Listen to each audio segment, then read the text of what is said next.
So this might be a podcast with a difference.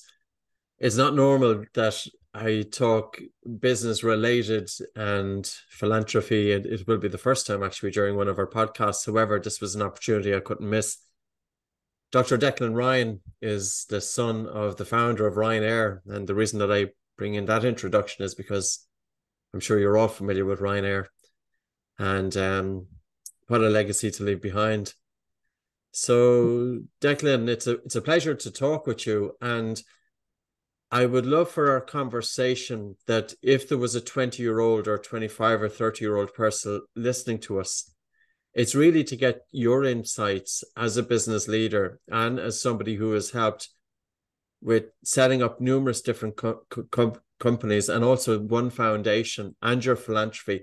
And it's getting inside your mind a little bit. So welcome. Thank you very much, So in terms of, I'd love to know what makes you tick.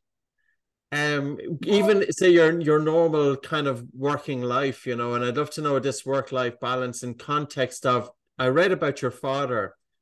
He was pretty relentless as a worker, and his father before that was a very hard worker. Yeah. I don't think I'm as relentless as they are. But when you are successful, and I kind of mean financially there, you get options. So I'm not saying being wealthy is a good thing, but it does create options. And I try to make sure a couple of hours a day to myself, or to my family or my partner or whatever. So having done Pat, should I call you Patrick or Pat? Oh, Pat is fine. Yeah. I used to, the reason I call myself Dec is because when I was a kid and you were called Declan, you knew you were in shite. So from here on in, I've called myself Dec. But anyway, what makes me tick? I adore reading. So I actually, the answer there should be curiosity. And if you can remain curious, and it doesn't matter what the subject is, if you can remain curious, I just think your brain, is always stimulated. And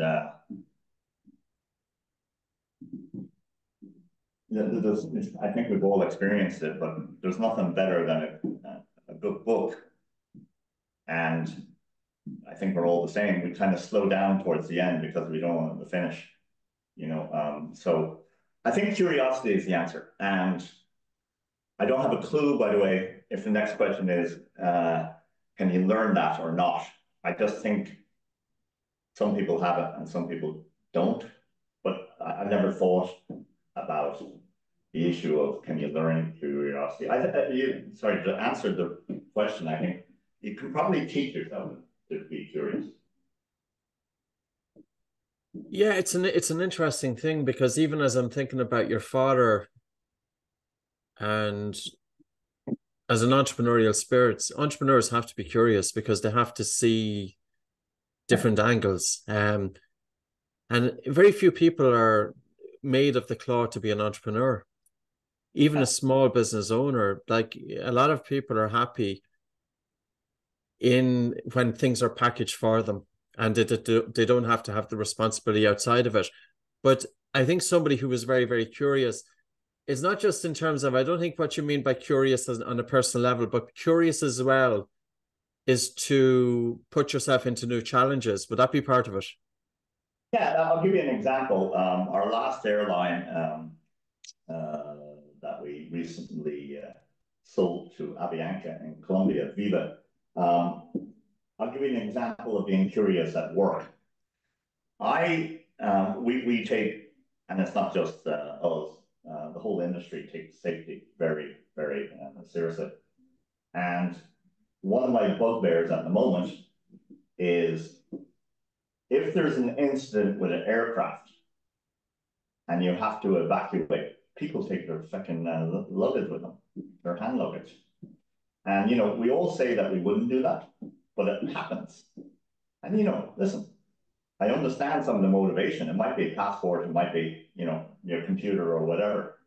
So we have been talking to, and I can say Irlandia now, Irlandia and Viva have been talking to Airbus, because that's the aircraft we operate, to have a switch for the crew to lock the bins. So you don't have a choice. But when you think about it, Pat, if you're getting off, evacuating an airplane, you know, A, you shouldn't get in anybody's way, and B, you shouldn't hesitate. So that's being curious. We're very curious business-wise, and I won't bog on about it now, but we're moving to the next level on aviation. We're moving away from fossil fuels into like electricity. That's great fun. So we're curious. Yeah, and that's. I think that's it. But like, you also have to remember, you know, Tony. I was asked this question. Tony worked in Aer Lingus for 17 years. When he was leaving Aer Lingus, he was asked how long he worked there, and he said 1,000 years, right? So Mavericks, by and large, don't settle into state-run companies, and I know Aer Lingus is a bit better. But I do these kind of behind closed door talks for universities, and I did one in Columbia, and it was an MBA class. And unfortunately, one of the kids asked me, would GPA and Ryanair have happened if Tony had went to college? It was a great question, but the answer is they wouldn't have happened. And by the way, this is not me urinating on having an education and third level degree and anything else like that, but universities do plug you into holes. And you know, you look at Zuckerberg and Gates and all Musk and all that, they all left university because they got bored. Now they're kind of 5-star examples, but you know. It's a really good point. There's one course that I'm familiar with is Business, Economic and Social Studies in Trinity. And the only reason I'm familiar with it is because I did it. And so did Michael O'Leary. And so did a person called Terry Clune. Yeah. So I would know Terry. And I think there's a lot of similarities that some people who do go through university who are doing it to get that piece of paper, but ultimately university doesn't shape them because they are the Mavericks. So Michael is a great example, and he's a friend of mine, and quite interestingly, I was in class. We were all locked up in the boarding school down in Kildare. Anyway, I was in class with his brother Eddie. My brother Carl was 2 years ahead of Michael, and Michael was 2 years ahead of us. So, you know, Michael's a very interesting example because there's just a hunger there that I've never seen anybody else have, and I'm including boxers and everything. You know, I love the story when he used to work in the tax department in KPMG. And you had you probably heard this, you had two newspapers agents over in Walkinstown. So if you or I was being hired by Mick, the first thing he would do, have you heard this story? No, I haven't. Okay, no, I don't want to bore you. I love it. He used to put a £5 sterling into the till. And so when he came back on your first day of work and he was doing the catch up and you were gone, if the sterling fiber was gone, you were fired. And you know, that's so clever, you know, and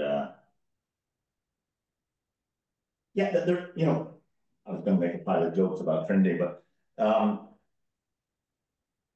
there's just people who have hunger, Pat. You know, yes. I don't, you know,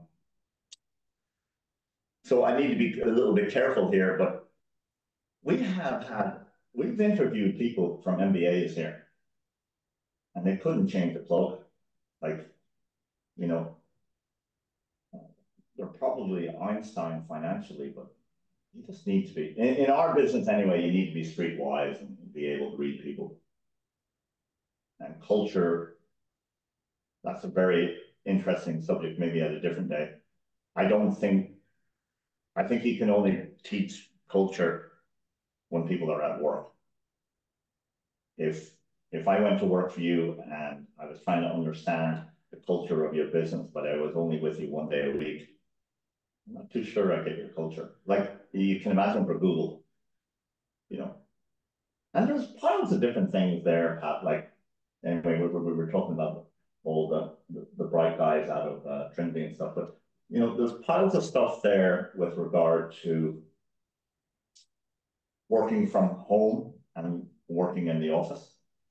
And by the way, I'm not one of these John Wayne types. I think the blend is fantastic. I know a lot of people, you know, I think I was in Copenhagen last week.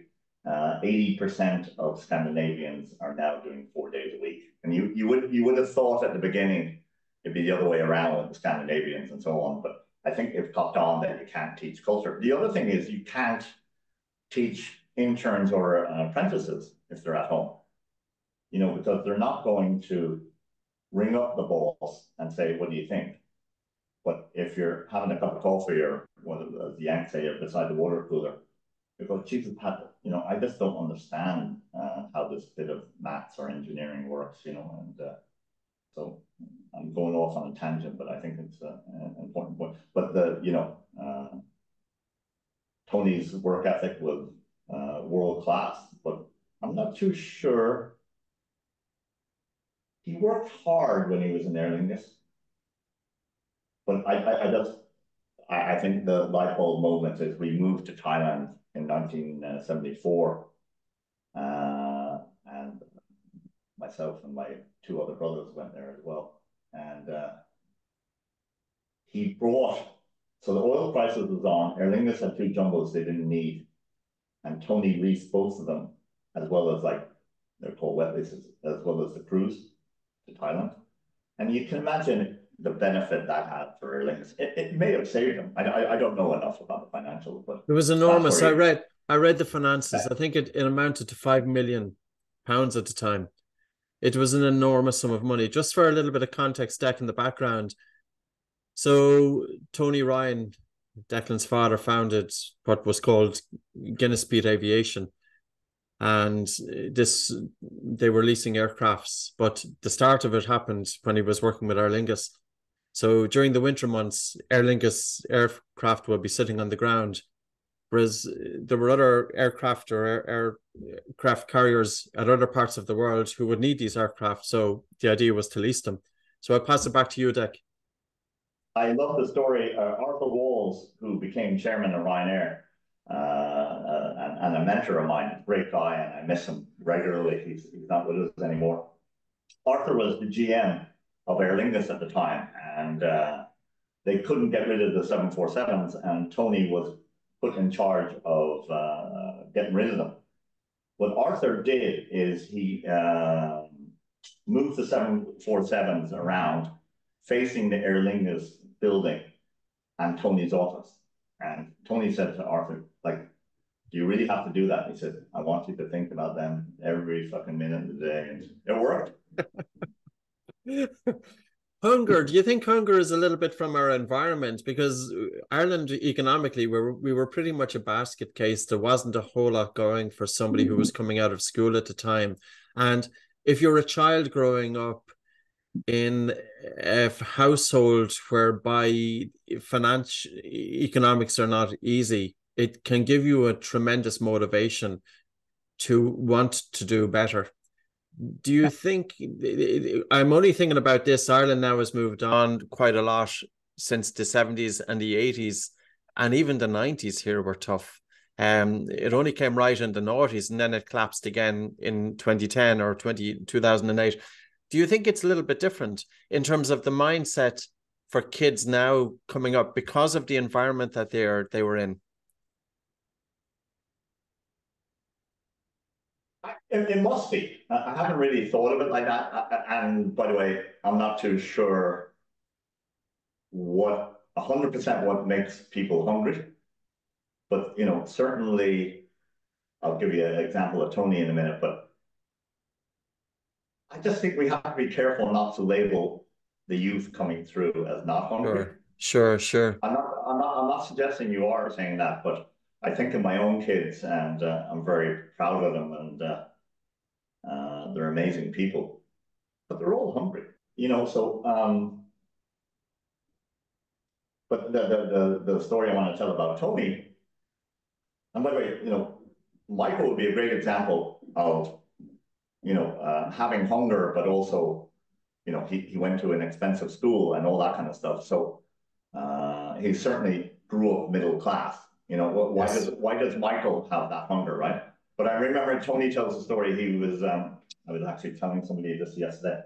Um, Tony grew up in Limerick Junction. He was born there, and his dad was going for a council house in Thurles. They wanted to move, and I'm not too sure. He had 4 siblings. I'm not too sure all the kids were born, but he remembers his dad was a train driver, Martin. He remembers the night Martin came home. So Tony was the oldest. I think Tony was around 8 or 9 or whatever it was. And Martin telling his wife that they didn't get the council house, right? She gave him a right bollocking. And Tony just said the mood in the house for about a week was, you know, black. And he just said, you know, that's never going to happen to me.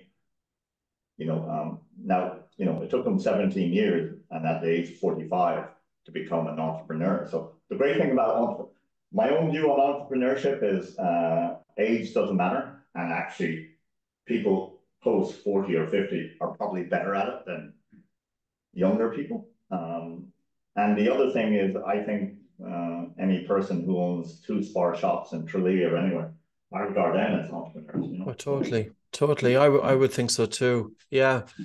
It's interesting in terms of hunger. Um, where did your hunger come from? I didn't have a great financial background when I was a kid growing Yeah. up. Okay. So I lived in Dunboyne, County Meath, and things were not easy financially. Quite a few kids. I left school initially at 14, because I didn't have the concentration levels because of sleep issues and things like that. So, but I went back 1 year later, and I remember going to Canada in 1988. My aunt brought me over there for 3 months, and it was the first time that I seen new cars, really nice houses, and all the Yeah. trappings that you would have. And I came back to Ireland, and sometimes you have little experiences that really kind of shape you, even though you mightn't think of it back then. But that gave me a drive to get into one university, and that was TCD. And I did it. Now, I probably did the wrong degree. I won't say that, I'm not sure, but I found my calling afterwards. And we need a bit of luck as well. Your father, a little bit of luck went his way too, because one person had to retire and then he was chosen in terms of leasing. I tell you where the real luck happened there, Pat, is he had a job in Irish Sugar in Thurles. You know, so listen, his dad died when he was doing his leaving cert, so they didn't have any choice. Like he had to, being the eldest, had it. And he went to an interview in Shannon or Lingus and bluffed that he was getting double the salary in Irish Sugar. Like, but you know, he could well have, you know, so that was luck, but he could have well have been working in Irish Sugar. And God knows what would have happened in my life if I had been born in Thurles. I don't say that in a bad way. I just say it like, you know, we traveled all over the world, and like we spent 3 years in Thailand. And it was, you know, I think I was like 9 to 12, but that was so impressionable, you know. So yeah, a bit of luck all around for everybody, I think. It is, and it kind of does it. It just seems to fall into place for some people. It's almost as if we attract our own luck, or at least when an opportunity presents itself, a go-getter is going to absolutely go for it. We have a book coming out next year, and I'm not trying to promote it, but it's called Air Dogs. Say And it's that about again. Air Dogs.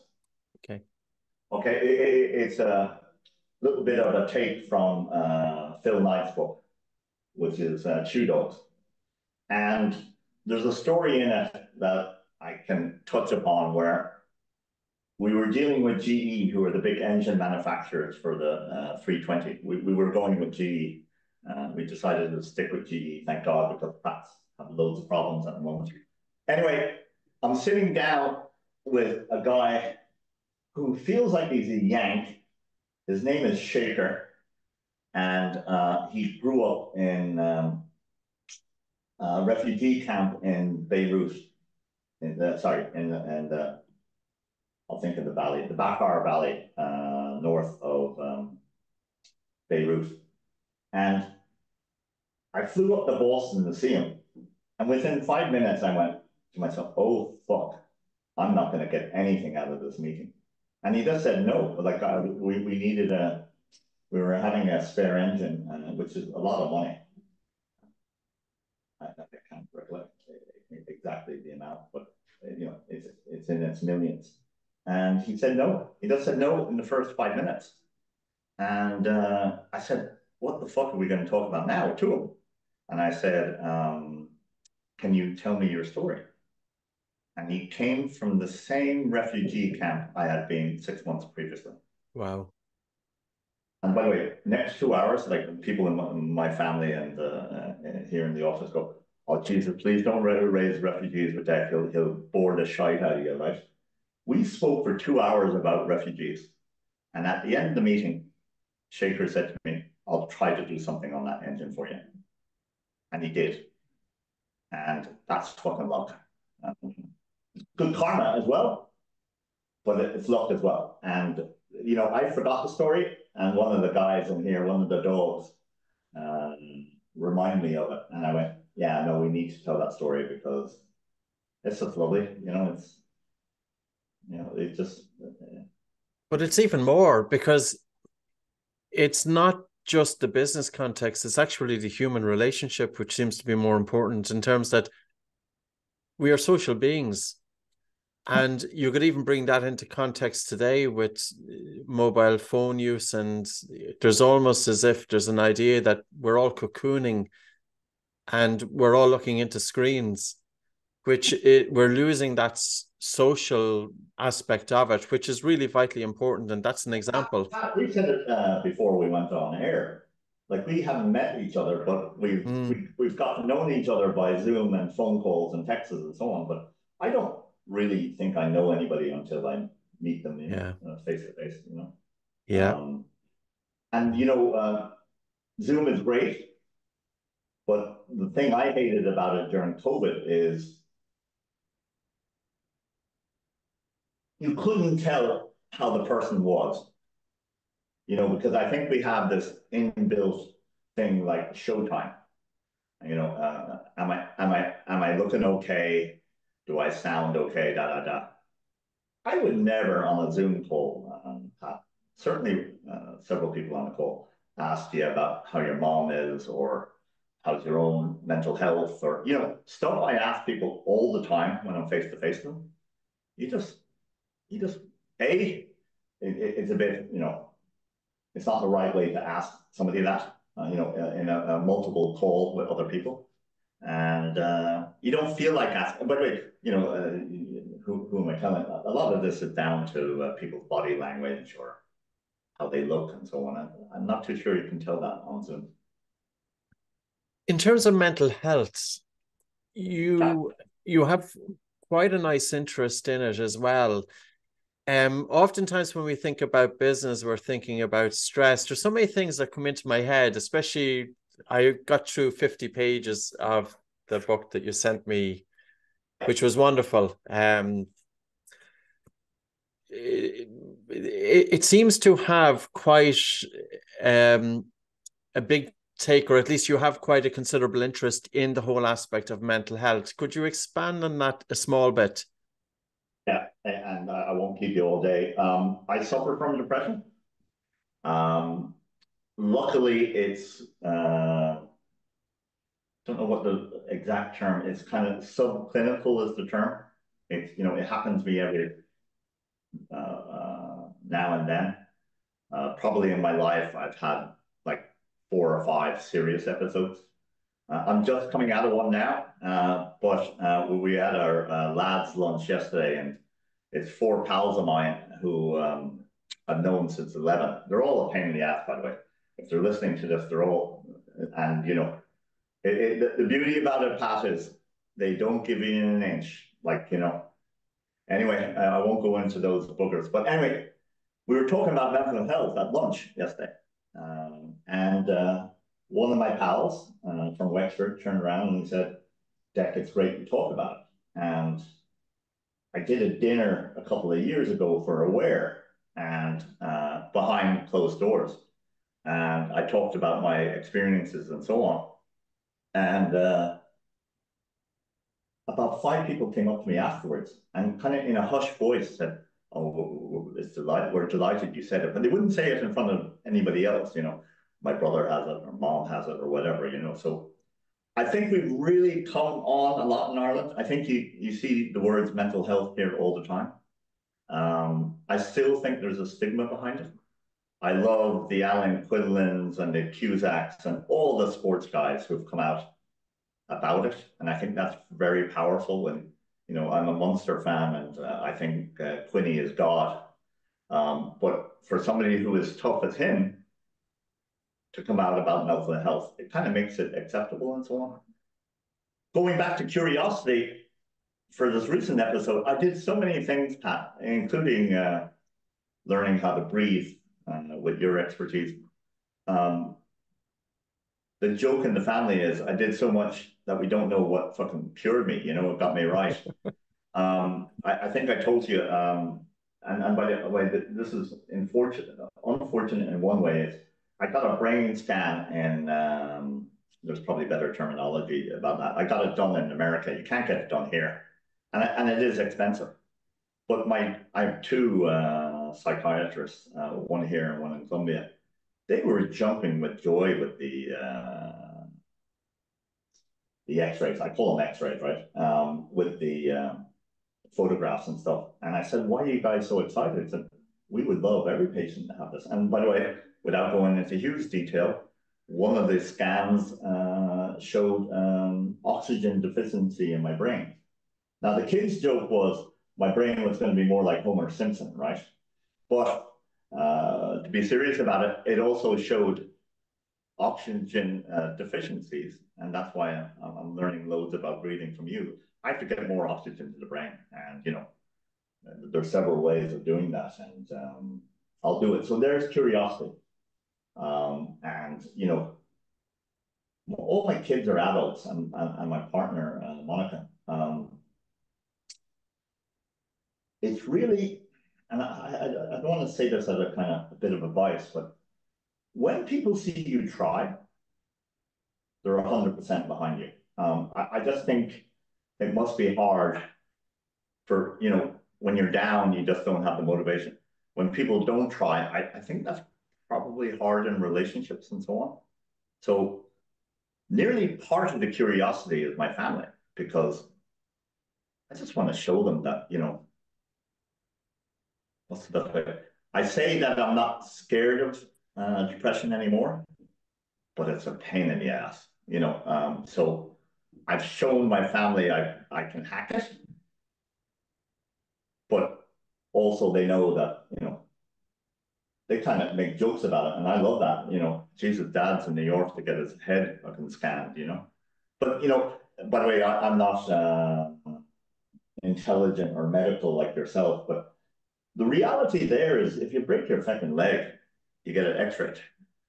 If there's something wrong with our head, we don't think about scans. Now, listen, it's expensive. If I won the lotto, I'd like to think that everybody who wants one could get one. But you have to talk about it. And I'm not saying bad things about Tony, but when I got my first episode, I stayed with him for a couple of weeks. And he gave me John Wayne talk. Pull up your fucking socks and be a man, and you need to be a father, da da da da. He came back 4 days later and apologized, and he said he did piles of research on it, and he didn't realize how bad it was. And I love that because he had the balls to say, totally apologize and so on. Yeah. Absolutely, but also he went off and did some research with it, because there's still that idea, and I know we have moved on, but in some ways, Dec, I often wonder, are we putting it now so much into the open? I actually like some of your dad's thinking, because sometimes we need that too. We need, it's very difficult, isn't it? The human being is just so complex.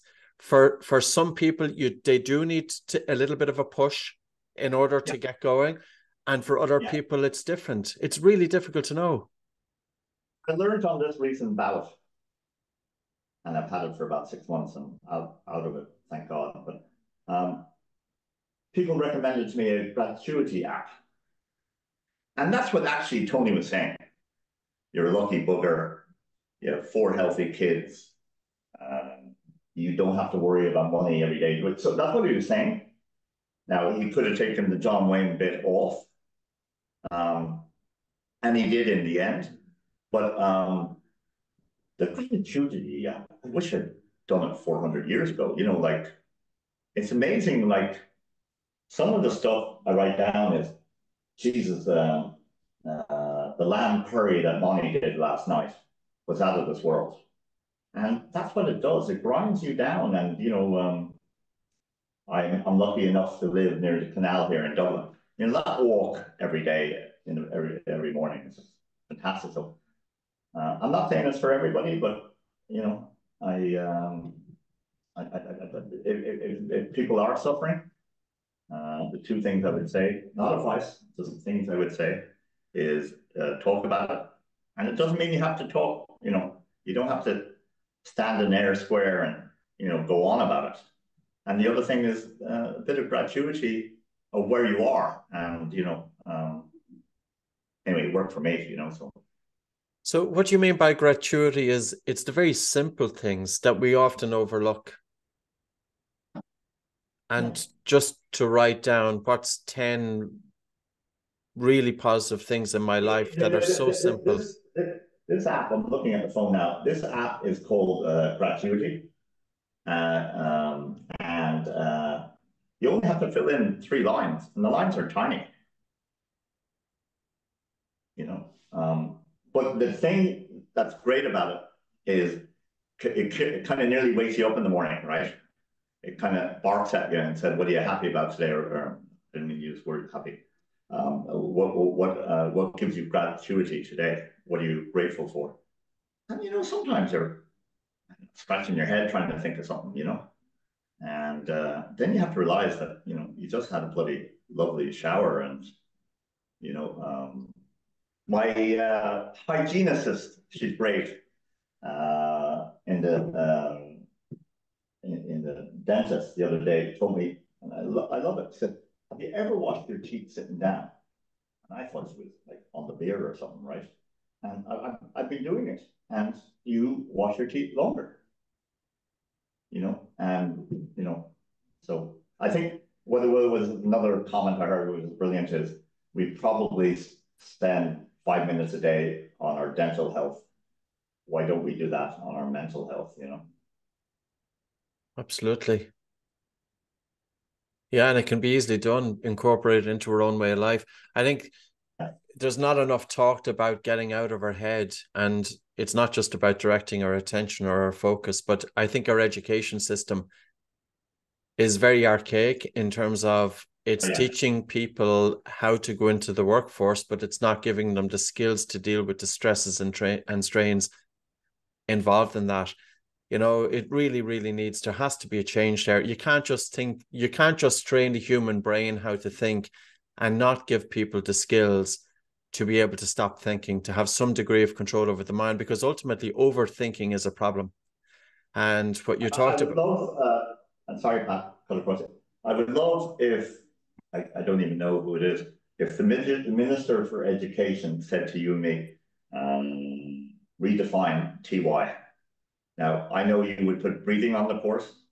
I'd put mental health on the course. I'd put cooking on the course. I'd put swimming on the course, you know, fixing fucking bikes, you know, really practical, important driving. And, you know, at the end of the TY, you'd be going like, Jesus, I know how to cook an omelet for mom. Or when I do get down, I know what to do. And, you know, so. Would you as well, would you put managing finance on the course? Because I think A lot of people get Yeah, stressed over lack of yeah. money. A pal of mine the other day, close to your point, he said to teach kids how to do tax returns because you're never taught it. And it is because we aren't, in terms of our spending, there's so many people and people that I know of, and they will go on a holiday on their credit card. The holiday is two weeks and they're paying it back for the next 12 months, or Christmas time is coming up. And I know there's a pressure to provide presents to children, but we have to think about, that. And the other thing about a credit card is a totally different story about putting your hand into your pocket and taking out paper money, Yeah. because it feels real as opposed to just tapping a card. And I think tapping the card can generate a compulsive that, Really? there's a different psyche attached, because it almost feels that it's artificial money and it's a delayed. You don't have to worry about it now, especially if it's on credit. You can pay it back anytime in the future. It causes issues. Can I come back to this? Wealth, I feel, is important. Absolutely. Even just Yeah. based on the last, what's your take on it? But no, I didn't hear what you said. Sorry. Wealth, I feel, is very, very important in terms of lack of money causes more problems than having money. Yeah, I agree. Um, I'm not a good person to talk about wealth because I've given most of it away. And a very close pal, I won't give him too much recognition, but he was at the lunch yesterday. He's from Leash and said to me once, money makes you embarrassed. And it does. And by the way, I'm not goody two shoes here, but when after Ryanair IPO'd, and I know you want to talk about it, we set up the One Foundation. And Yes. there's nothing better. Like, let's take Christmas. When you get a present right, that, if that could ever be boxed and injected or swallowed, you just feel like you've nailed it. And we put, I'm sorry, I have a habit of saying we, well, I had a team and so on. We've been going in one time. By the way, it comes after the U2 song. The last thing I was going to do, by the way, is call it the fucking Ryan Foundation. But anyway, there's a lovely line in the U2 song about we have to carry each other, which I believe. And, I put in a lot of money into the One Foundation. And I'm not saying that on the basis of bragging, but I love, unfortunately, he passed away recently, Chuck Feeney. I Yes. love Chuck Feeney. Yeah, amazing man. And we're very lucky that he decided he wanted to be Irish.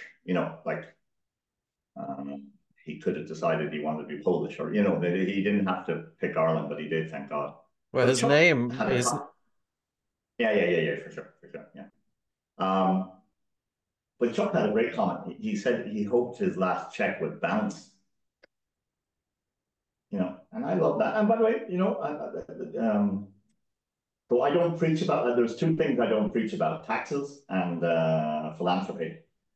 And I don't preach about it to my kids, because it's up to them if they want to be. The kind of term in here, we have one side that makes money and the other side that gives it away, and the finance guys call the foundation do-gooders. But there's nothing. I think I told you I was recently lucky enough to do a safari. It's the first time in my life, and we did it in Tanzania. And myself and Bonnie hijacked the local primary school. Literally ran in the middle of a class with a pile of sweets, and the kids started singing. And I can send you the video. I thought it was Mick Jagger dancing around with the kids and stuff, right? And first of all, they probably never saw a black guy before, or sorry, a white guy. And second of all, I just said to Mommy that when a child sings, it's special, and I just love the pride moms take in the uniform, and this is a poor part of Tanzania, but they were just impeccably turned out, or whatever the right phrase is. But I said to Mommy when we were leaving the school, like, it was like 300 kids waving at us. Now, I know the sweets helped, right? But I said, the money, if I could do that every morning, you know, and I'm not doing the Geldof on it or the Chuck Feeney on it or anything else like that, but I've said it a couple of times before, Pat. I have the view that giving is more beneficial than actually receiving. And, you know, people say, aren't you great? And all that shite, you know, that they mean well. But I don't know, I go back to the Christmas present. Like, I love vinyl, and my kids got me, you know, Rolling Stones, you know, albums and all that kind of stuff. That, you know, I knew they loved it because they had nailed it for me, you know. So that's the point I'm trying to make about philanthropy and giving the One Foundation. But there must be something in it from a cultural point of view. The only reason I say it, like certain religions, it's almost that 10% of your income goes to charity, 10% you save. But also those same religions they encourage their followers to be entrepreneurial and to think positively about money. And sometimes I feel in Ireland, I think money was never looked at as a positive thing. And I don't know, is it because of our historical lineage that anybody who had money at the time were our planters or colonizers, that we as a generation have probably moved away a lot from that. And also I feel as well that maybe our religion, that there wasn't enough emphasis on, number one, I like the way you mentioned U2's song One. I think it's a tremendous song, but I think underlying that song is presence, that we are all connected. And it's also stillness of mind, that it's not being stuck in the head. And if you break down the lyrics sometimes, you know, or you can kind of get that sense of it. So culturally, philanthropy is a big part of it, but yet it's not espoused that much, you know? So I think about this quite a bit. I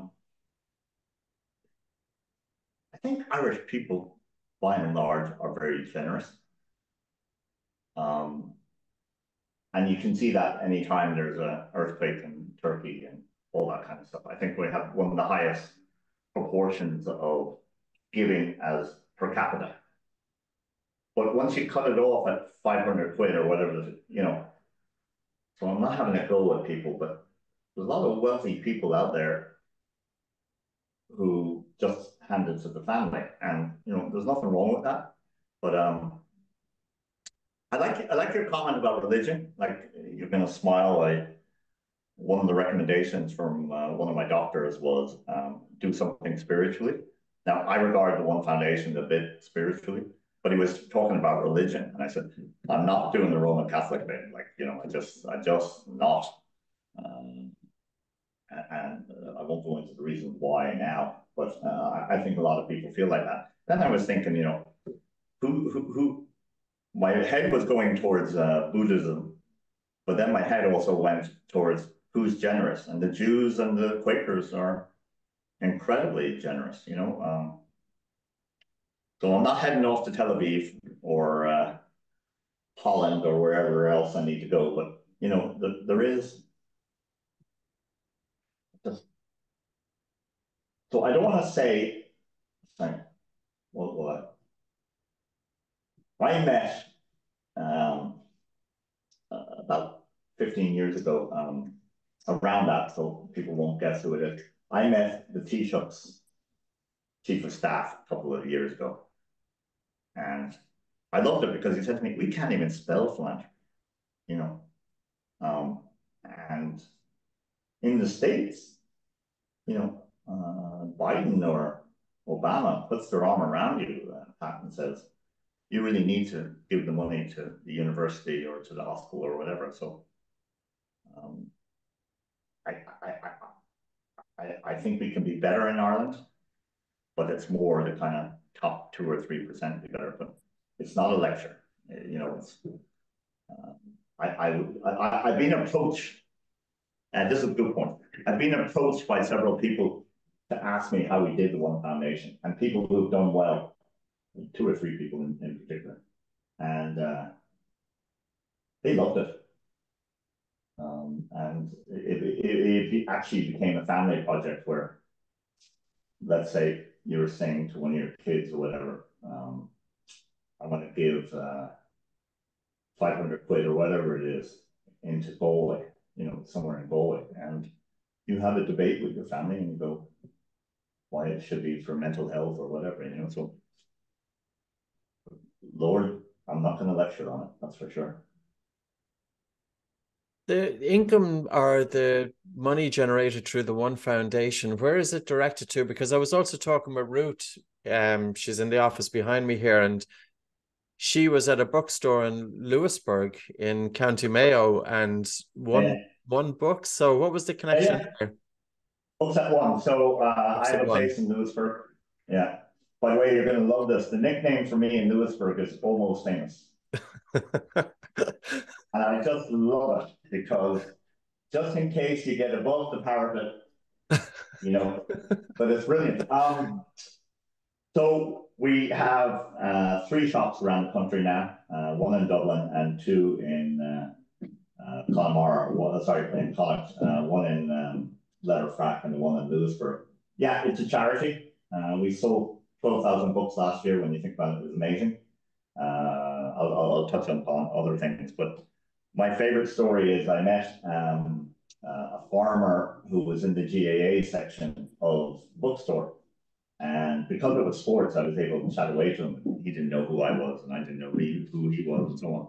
And I said, what's it about the bookstore? And he said, and I understood him 100%. He said, when you go and get a cup of coffee, and then you feel guilty about keeping the table when other people are coming in. Like we all get that a bit. Most of us do, and so on. He said, I come down and look at the gas section here, and nobody bugs me, and I can sit here for half an hour, and so on. And so it's a bit. So our kind of the big wins we've done a lot of wins, which is great. And we're concentrating a lot now on refugees, and I'll touch upon that in a second. Our big wins has been, and you probably know them, Jigsaw. Yes. Jigsaw is, I call it the IKEA for mental health, because all the offices are cool. And the whole idea there, and then there's one opposite the bus station, if anybody's listening, in Galway. And it's an Australian model. And in Australia, when you go into A&E, if they think it's mental health related, you get seen a professional straight away. Now, the Australians have loads of money. I'm not too sure. Sorry, you'd like to think the HSE here could do it in every hospital or every A&E, but it's just so logical. It's not funny. So we brought that to Jigsaw, which is kind of like trendy for people under 20 or 22 or whatever. We set up Social Entrepreneurs Ireland, which is also a huge win. And our view there, and I think they're 20 years old next year or this year. Our view there, Pat, was very simple. There's a social entrepreneur in every village in Ireland. And they probably don't know they're a social entrepreneur, and they're probably involved with 5 different committees, and the GA and any of the charities and so on. And those people just need to be recognize that they are social entrepreneurs and then help to be developed and so on. The last point I'd like to make on the One Foundation is at the moment, we deal primarily at the moment, like let's say about 80% of our revenue in refugees. This is where I am going to lecture. The Irish were received all around the world and given breaks by Americans and Aussies and Brits and so on. We're shy to giving back, and I'm not going on about the far right or anything else like this, but we did a really good job recently on the Ukrainians, and that needs to be recognized. But when you go to the centers now, and any of the emergency centers, we've forgotten about the Syrians or the people from Afghanistan and so on. And I believe, by the way, I think a lot of people do great stuff.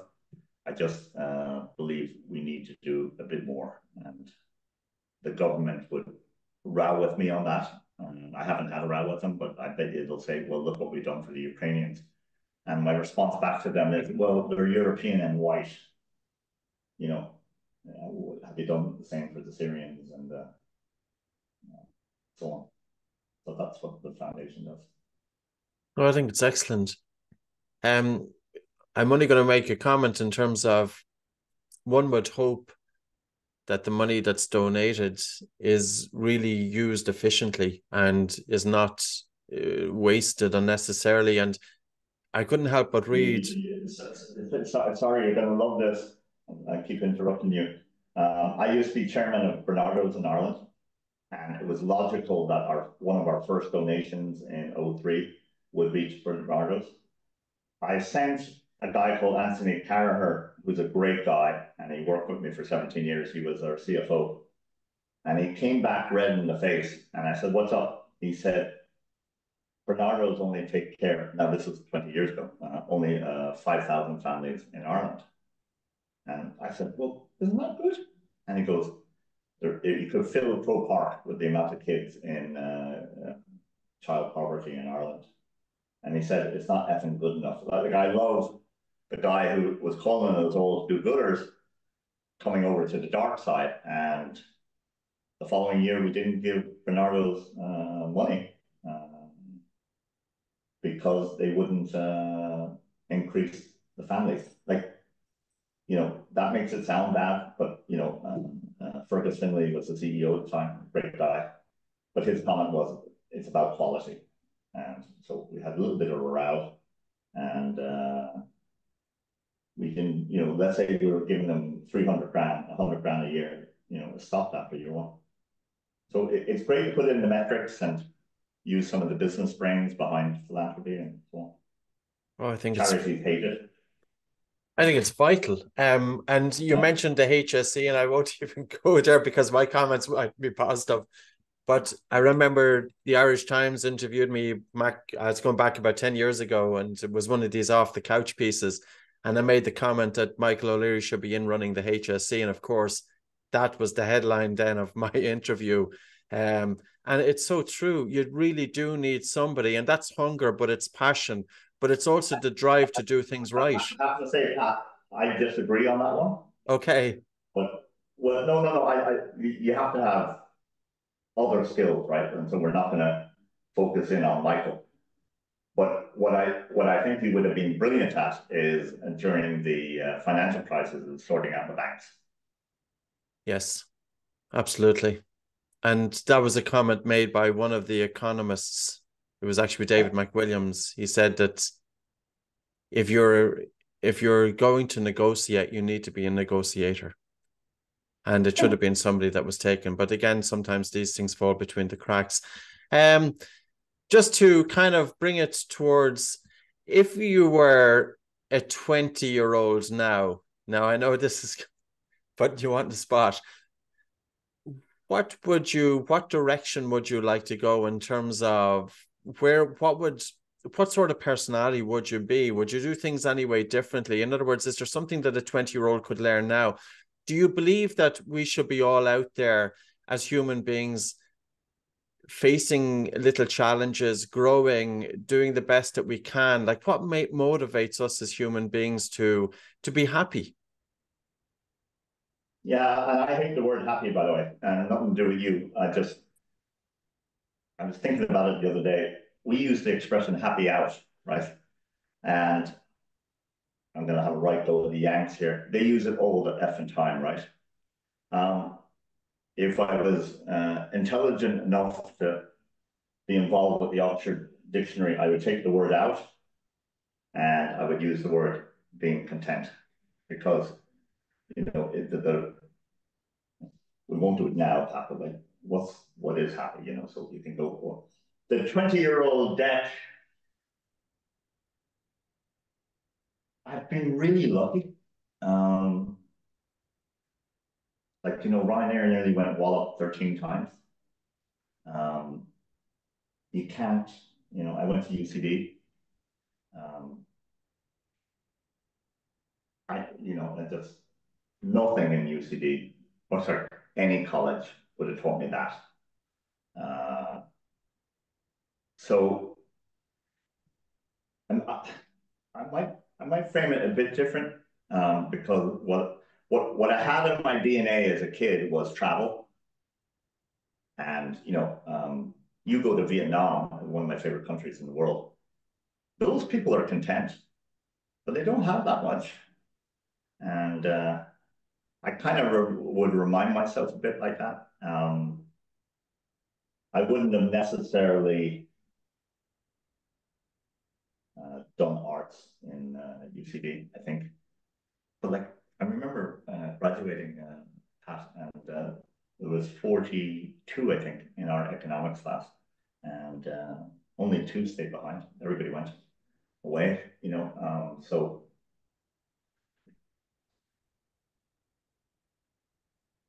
everything I did in a business world, and I like to think in a personal world, but certainly in a business world, I don't think I would change, but I was lucky.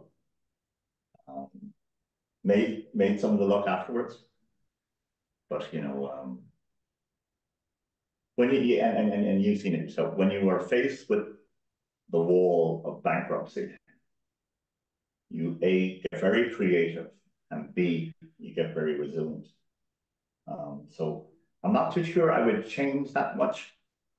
I only went to the States for a year work-wise. I was hoping to go there for 4 years. And it's not about the Yanks or anything else.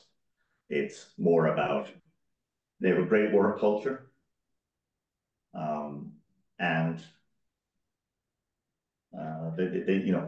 they get stuff done.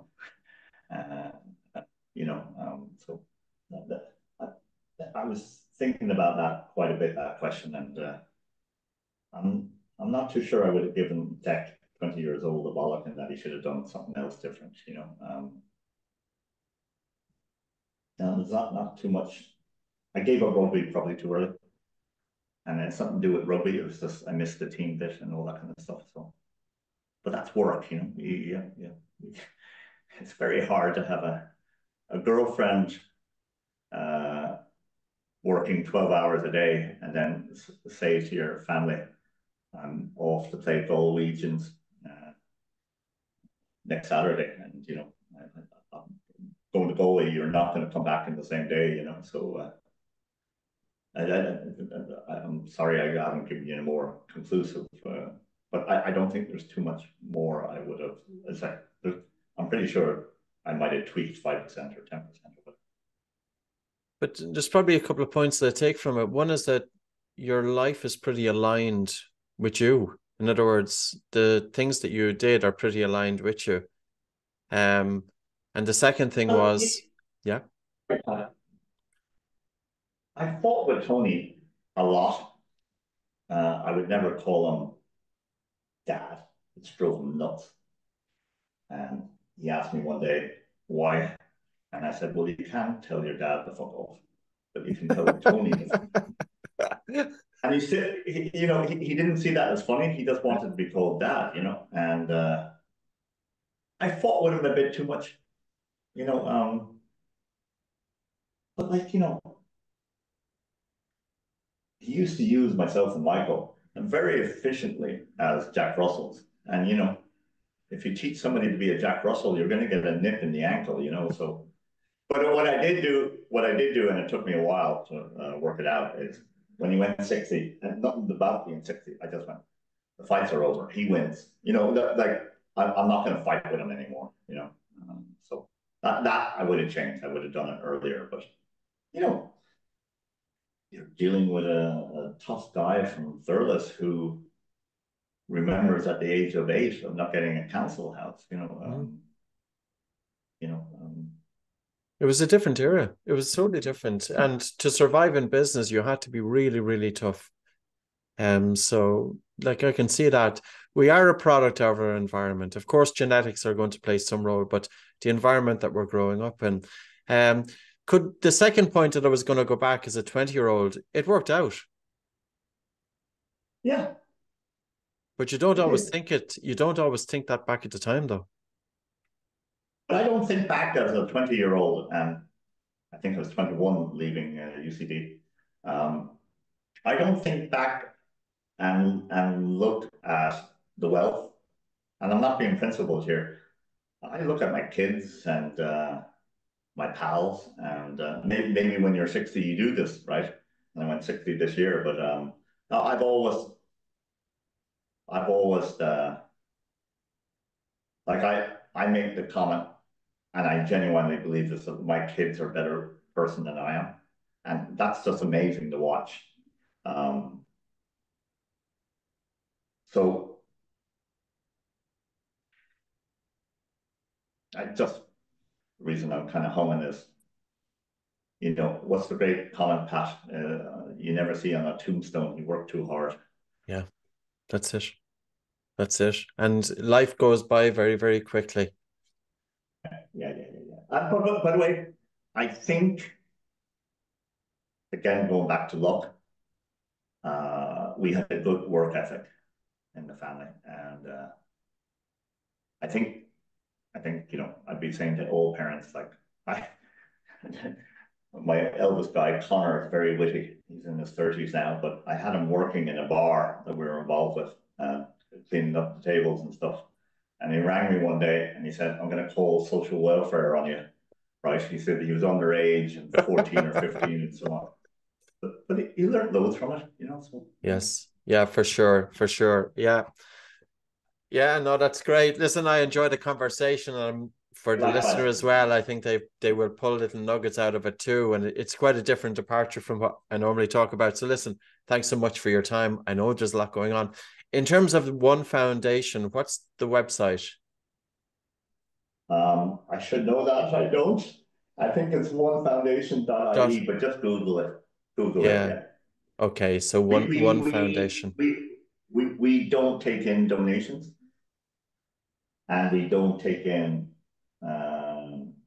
requests. We go Wow. out for ourselves. Wow. Yeah. Wow. Anyway, It's a pleasure. thank you, Thank sir. you very much. Likewise. Thank you, Thank you. Dick.